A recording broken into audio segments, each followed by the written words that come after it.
دقيقة بس عشان المكان الجديد اللي بنصور فيه ده غريب. السلام عليكم، ازيكم يا جماعة؟ عاملين ايه؟ الأخبار؟ أخيرا وصلنا لآخر امتحان في امتحانات الثانوية العامة وهو امتحان الأحياء. وطبعا كلنا عارفين إن آخر امتحان ما بيتذاكرش يعني، لكن الكلام ده لو ما كنتش ثانوية عامة، وبما إنك في ثانوية عامة فعدل نفسك كده وتلم عشان لازم تذاكر المادة الأخيرة. أول حاجة عايز أقول لك مبروك إنك خلاص خلصت ثانوية عامة، الا امتحان هو الامتحان الجاي مخليه لكم امتحان احياء. والله في 2021 كان امتحان الجيولوجيا اخر امتحان، كانت حاجه خفيفه كده وحلوه.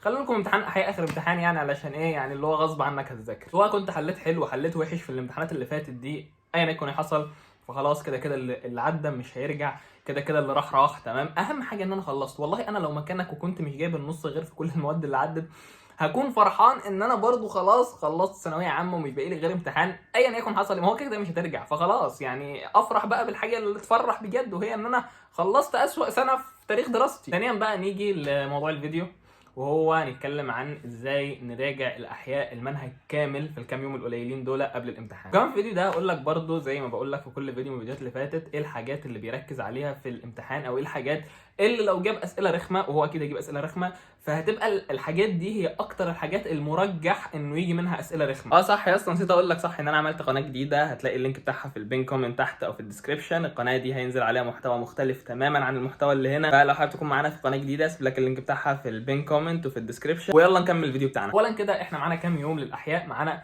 3 ايام ونص. اليوم اللي احنا فيه ده نعتبره نص، وانا مش عايزك تريح في اليوم ده لان الاحياء منهج كبير ولازم نراجع علشان نخلص. ومش هديك حاجات تقيله في اليوم ده على فكره، يعني هديك حاجه صغيره خلاص تذاكرها في اليوم ده وخلاص كده. نبدا اول حاجه بالابواب اللي بيركز عليها في الامتحان، او الابواب اللي بيجيب منها اسئله رخمه كتير في الامتحان. الفصل الاول يا جماعه بتاع الحركه ده حرفيا لو حب يرزل عليك بجد بجد فهو هيرزل جامد يعني. هو لو حب يدوس على وشك في الامتحان فهيدوس على وشك من الباب الاول. تاني باب عايزك تركز عليه برضو في المراجعه، وهو باب المناعه. باب المناعه يا جماعه مش عايزك تكون حافظه، ما ينفعش الباب ده تكون حافظه بس. اولا المناعه اصلا فهم، انت لو حافظ المناعه دش فانت وش هتنساه. نيجي بقى لمراجعه المنهج كامل، هنراجعه ازاي في 3 ايام ونص دول. الشخص اللي انت بتفهم منه كويس تمام، ودي مهمه يعني، لازم تكون بتتفرج على شخص انت فاهم منه مش معتمد على الحفظ بس، هو ده اللي انت تراجع معاه. لو انت كنت بدأت مع حد ولقيته كويس فراجع معاه، ولو انت كنت مذاكر المادة دي كويس من اول السنة اصلا فما تراجعش مع حد، راجع وحدك. على بقى تقسيمه الماده ونشوف هنقسم ال6 فصول دول ازاي على ال3 ايام ونص دول.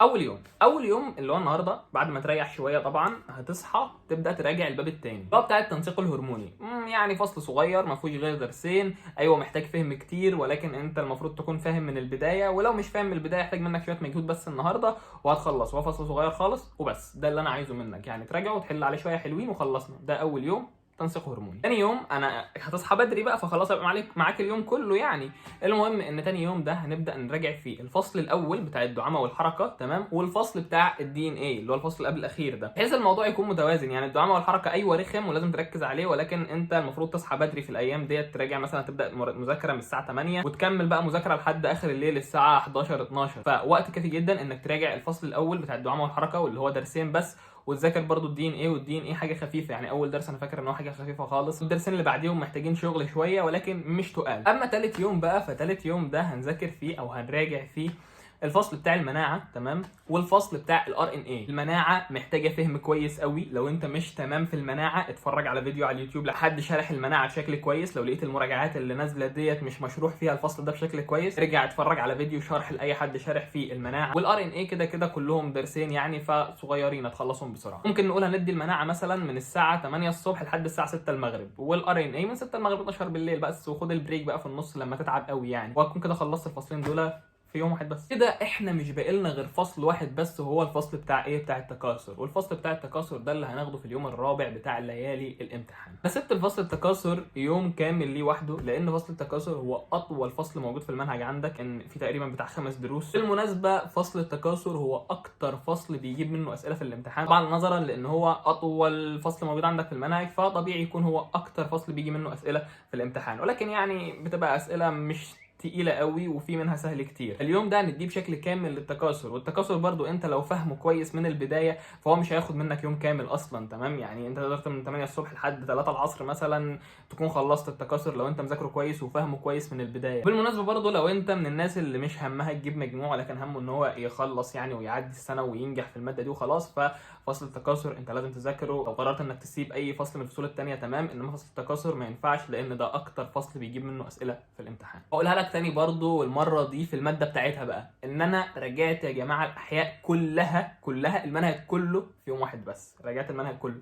ولكن عشان ما اكدبش عليك يعني انا كنت مذاكر الاحياء كويس من اول السنه وحلل عليها بتاع 6 كتب ولا 7 كتب، فانا كنت مذاكر كويس بصراحه عشان كده. ولكن برضو بياخد مجهود يعني المراجعه في يوم واحد بس. انا بدات تقريبا من الساعه 7 الصبح وخلصت الساعه 1 بالليل، فبما اني انا قدرت اعمل كده فاكيد انت كمان تقدر تعمل كده، انا مش زياده عنك في حاجه. إيه بس ده كل حاجه كنت عايز اقولها لك عن مراجعه الاحياء. والفيديو ده ممكن يكون اخر فيديو ليا هينزل وانتوا في ثانويه عامه، يعني ممكن الفيديو اللي بعد كده هنزله بعد ما تخلصوا امتحان الاحياء. فمن هنا احب اقول ان انا بدات معاكم السنه من البدايه خالص، واول فيديو نزلته قلت ان انا هفضل موجود مع الدفعه لحد اخر يوم ليكم في الامتحانات، بحاول اساعدكم، بحاول اديكم من الخبرات اللي انا اكتسبتها عن الثانويه العامه في السنتين اللي انا قعدتهم. لو انت تعرفني من قبل كده فانا ماجل ثانويه عامه وخدتها على سنتين، فوصلنا لتقريبا اخر فيديو ليا معاكم وانتوا في ثانويه عامه. مبروك مبروك ان انت خلصت ثانويه عامه، وعقبال النتيجه، عقبال النتيجه تكون جايه كده ترضيك وتفرحك تخش الكليه اللي انت عايزها. لو كنت فدتك يعني في البدايه في اي حاجه من السنه، في اي فيديو ليا فادك على مدار السنه كلها، ادعي لنا دعوه حلوه. وقبل ما اقفل صح برضو انا عملت قناه جديده تانية هينزل عليها محتوى مختلف، هيكون فيها بقى جو المونتاج والكلام ده، طبعا حاجات كلها على قد يعني ولكن حاجه انا حابب اعملها بصراحه. فلو انت حابب انك تكون موجود معانا على القناه التانية فهتلاقي اللينك في البين كومنت وهتلاقي اللينك في الديسكريبشن، ممكن تيجي نكمل مع بعض يعني تاني بعد الثانويه العامه بقى على القناه التانية. سلام.